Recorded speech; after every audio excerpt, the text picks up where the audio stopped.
Class 12 UP board के प्यारे विद्यार्थियों, स्वागत है आप सभी का शिवम लेक्चरर में। समाज शास्त्र का पेपर है जो कि बोर्ड एग्जाम 2025 के लिए सबसे ज़्यादा इंपॉर्टेंट है, तो आप लोग वीडियो को पूरा अंत तक देखिएगा। पूरा पेपर आंसर के साथ अच्छे से आपको हल करके बताने वाले हैं। 3 घंटे 15 मिनट समय होता है और पूर्णांक मेरे प्यारे बच्चों 100 का होता है। यहाँ पर थोड़ा सा निर्देश देख लेते हैं। निर्देश में क्या है? प्रारंभ के 15 मिनट परीक्षार्थियों को प्रश्न पत्र पढ़ने के लिए निर्धारित है। सभी प्रश्न अनिवार्य होते हैं। प्रत्येक प्रश्न के लिए निर्धारित अंक उसके सामने दिए गए हैं। प्रश्न संख्या 1 से 10 तक बहुविकल्पीय प्रश्न है। प्रश्न संख्या 11 से 20 तक अति लघु उत्तरीय प्रश्न है जिनका उत्तर आपको 25 शब्दों में देना है। और प्रश्न संख्या 21 से 26 तक लघु उत्तरीय प्रश्न है जिनका प्रत्येक उत्तर लगभग 50 शब्दों में देना है। प्रश्न संख्या 27 से 29 दीर्घ उत्तरीय प्रश्न है जिनका उत्तर आपको 150 शब्दों में देना है। तो सभी लोग वीडियो को लाइक कर देंगे मेरे प्यारे बच्चों। चैनल पर नए होंगे चैनल को सब्सक्राइब कर देंगे, वीडियो को शेयर कर देंगे। चलिए वीडियो को शुरू करते हैं। सबसे पहले बहुविकल्पीय प्रश्न। इसमें मेरे प्यारे बच्चों प्रश्न नंबर 1 है, हरित क्रांति का सर्वाधिक प्रभाव किस राज्य पर पड़ा? पंजाब, हरियाणा, मध्य प्रदेश, राजस्थान। तो मेरे प्यारे बच्चों हरित क्रांति का सर्वाधिक प्रभाव पड़ा था पंजाब राज्य पर, तो ए ऑप्शन बिल्कुल करेक्ट हो जाएगा। इसके बाद प्रश्न नंबर 2 है, जनसंख्या वृद्धि का सिद्धांत किसने दिया? स्पेंसर ने, वेबर ने, माल्थस ने, सोरोकिन ने। तो माल्थस ने मेरे प्यारे बच्चों जनसंख्या वृद्धि का सिद्धांत दिया था। चिपको आंदोलन किस राज्य में हुआ था? हिमाचल प्रदेश, उत्तराखंड, मध्य प्रदेश, हरियाणा। तो मेरे प्यारे बच्चों चिपको आंदोलन उत्तराखंड राज्य में हुआ था। बी ऑप्शन करेक्ट हो जाएगा। ठीक है। इसके बाद में क्वेश्चन नंबर 4 है, क्या कह रहा है? एन इंडियन विलेज पुस्तक लेखक किसने लिखी? एन इंडियन विलेज नामक पुस्तक किसने लिखी थी? एम एस श्रीनिवास ने, जे एच हट्टन ने, एस सी दुबे ने, ए आर देसाई ने। तो एन इंडियन विलेज पुस्तक लिखी थी एस सी दुबे ने। इनका पूरा नाम है मेरे प्यारे बच्चों श्यामा चरण दुबे। इसके बाद 5वां नंबर है, मराठा तथा केसरी पत्रिकाओं का संपादन किसने किया? बाल गंगाधर तिलक, गोपाल कृष्ण गोखले, ईश्वर चंद्र विद्यासागर, दयानंद सरस्वती। तो मेरे प्यारे बच्चों मराठा तथा केसरी पत्रिकाओं का संपादन बाल गंगाधर तिलक ने किया था। ए ऑप्शन बिल्कुल करेक्ट हो जाएगा। इसके बाद प्रश्न नंबर 6 है, और कौन सी नगरीय समुदाय की एक विशेषता है? उद्योग एवं व्यापार, कृषि, अशिक्षा, कम जनसंख्या। तो उद्योग एवं व्यापार नगरीय समुदाय की एक विशेषता है मेरे प्यारे बच्चों, तो ये ऑप्शन करेक्ट हो जाएगा। ग्रामीण विकास में सबसे बाधक तत्व कौन सा है? अशिक्षा, ये भी बाधक तत्व है। ग्रामीण निरंतरता, ये भी बाधक तत्व है। ग्रामीण ऋणग्रस्तता, ये भी है। तो यहाँ पर डी ऑप्शन करेक्ट हो जाएगा। इसके बाद मेरे प्यारे बच्चों 8 नंबर प्रश्न है, भारत के प्रथम आधुनिक उद्योग हैं कपास, जूट, रेशम या डी ए सभी। तो भारत के प्रथम आधुनिक उद्योग कपास भी है, रेशम भी है और जूट भी है। तो यहाँ पर डी ऑप्शन बिल्कुल सही हो जाएगा। 9 नंबर प्रश्न है, प्रथम छपाई मशीन कहाँ आरंभ हुई? Asia, America, Europe, Africa. तो मेरे प्यारे बच्चों प्रथम छपाई मशीन यूरोप में आरंभ हुई थी। इसके बाद में प्रश्न नंबर 10 है, क्या कह रहा है? विश्व व्यापार संगठन की स्थापना हुई सन 1950, 1960, 1955, 2005। तो 1955 में विश्व व्यापार संगठन की स्थापना हुई थी। अब यहाँ पर हम बात करेंगे अति लघु उत्तरीय प्रश्न में। तो प्रत्येक उत्तर आपको 25 शब्दों को देना है, 25 शब्दों में देना है और आपको 3 अंक मिलेंगे प्रत्येक उत्तर के लिए। तो 11 नंबर प्रश्न क्या कह रहा है? राष्ट्रवाद से आप क्या समझते हैं? तो जो विचारधारा किसी भी राष्ट्र के सदस्यों में एक साझा पहचान को बढ़ावा देती है उसे राष्ट्रवाद कहते हैं। ठीक है। राष्ट्रवाद की भावनाओं की जड़ें जमाने के लिए कई प्रतीकों का सहारा लिया जाता है, जैसे राष्ट्रीय ध्वज, राष्ट्रीय प्रतीक, राष्ट्रगान आदि। ठीक है। वीडियो अच्छा लग रहा है मेरे प्यारे बच्चों, सब लोग वीडियो को लाइक कर देंगे और कमेंट करके जरूर बताएंगे कि वीडियो कैसा लगा।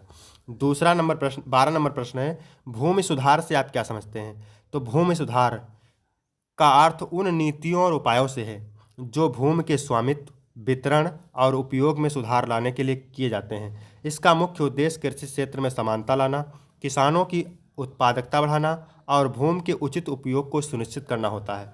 इसके बाद मेरे प्यारे बच्चों 13 नंबर प्रश्न है, उदारीकरण क्या है? तो उदारीकरण आर्थिक सुधार की दिशा में उठाया गया एक प्रमुख कदम है। मूलतः इसका अर्थ अर्थव्यवस्था में सरकारी हस्तक्षेप को कम कर बाजार प्रणाली पर निर्भरता बढ़ाना है। उदारीकरण का कृषि, उद्योग तथा सेवा तीनों क्षेत्रों पर अच्छा प्रभाव दिखता है।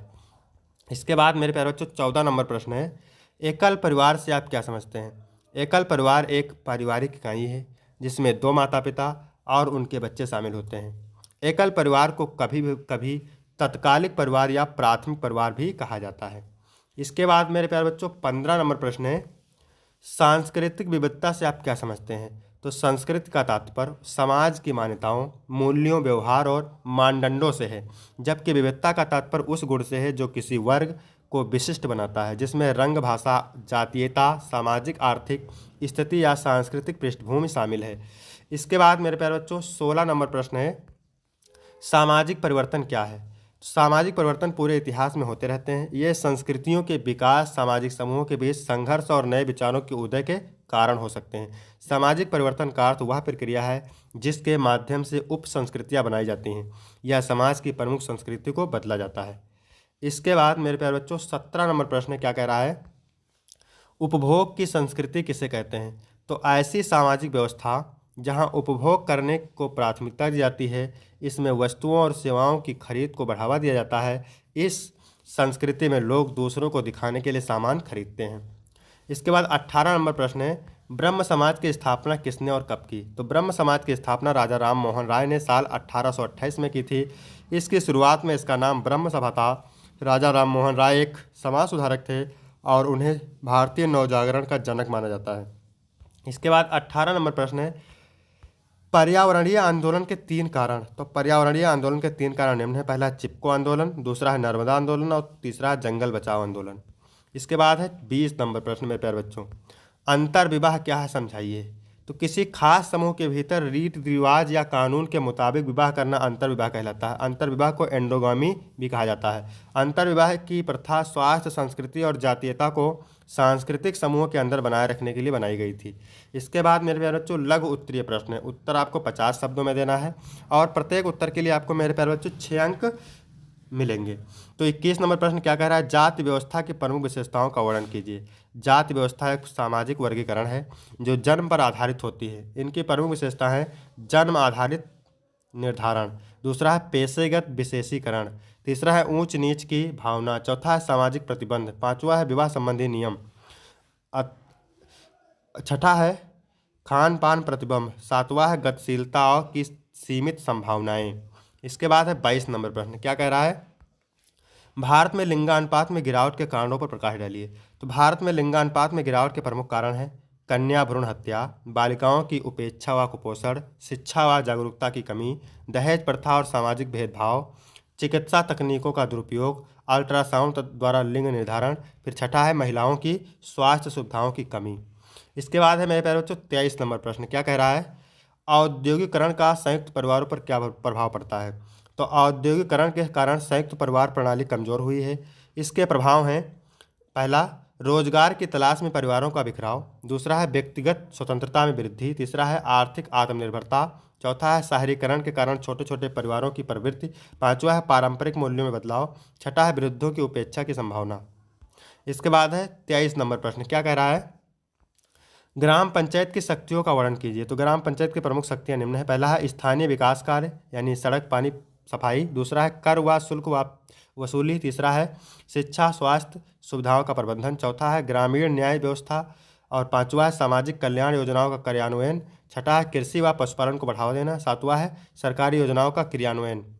इसके बाद 25 नंबर है मेरे प्यारे बच्चों, पर्यावरणीय आंदोलन से आप क्या समझते हैं। तो पर्यावरणीय आंदोलन वे सामाजिक प्रयास हैं जो पर्यावरण संरक्षण और प्राकृतिक संसाधनों के संतुलित उपयोग के लिए किए जाते हैं। ये आंदोलन वायु, जल, वन और जैव विविधता की रक्षा पर केंद्रित होते हैं। प्रमुख कारण हैं वृक्षों की कटाई, प्रदूषण, जलवायु परिवर्तन और औद्योगिकरण के दुष्प्रभाव।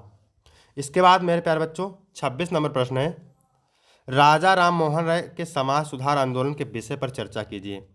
तो राजा राम मोहन राय ने सामाजिक कुरीतियों के खिलाफ आंदोलन चलाया। उन्होंने सती प्रथा, बाल विवाह और जातिवाद का विरोध किया तथा स्त्री शिक्षा और विधवा विवाह को बढ़ावा दिया। उन्होंने ब्रह्म समाज की स्थापना की और तर्कवाद, आधुनिक शिक्षा व धार्मिक सुधारों पर जोर दिया, जिससे भारतीय समाज में नव जागरण आया। इसके बाद मेरे प्यारे बच्चों है विस्तृत उत्तरीय प्रश्न। प्रत्येक का उत्तर आपको 150 शब्दों में देना है और प्रत्येक उत्तर के लिए आपको 8 अंक मिलेंगे। 27 नंबर क्या कह रहा है, भारत में पुराने तथा नए सामाजिक आंदोलन में स्पष्ट भेद करना क्यों कठिन है। तो इन प्रश्नों को आप तैयार करेंगे। अथवा दहेज प्रथा एक अभिशाप है, व्याख्या कीजिए। 28 नंबर है उपनिवेशवाद किसे कहते हैं, उपनिवेश काल में राष्ट्रवाद के विकास की विवेचना कीजिए। ठीक है, आगे क्या दिया हुआ है अथवा करके, भारतीय लोकतंत्र में दबाव समूहों की भूमिका का मूल्यांकन कीजिए। फिर है 29 नंबर, भारत में धर्मनिरपेक्षतावाद के सहायक कारणों की विवेचना कीजिए अथवा हरित क्रांति तथा इसके सामाजिक परिणामों की विवेचना कीजिए। तो यहाँ तक मेरे प्यारे बच्चों वीडियो कंप्लीट होता है। वीडियो कैसा लगा? वीडियो अच्छा लगा तो वीडियो को लाइक करें, चैनल को सब्सक्राइब करें। फिर मिलते हैं आपको अगली वीडियो में, तब तक के लिए धन्यवाद।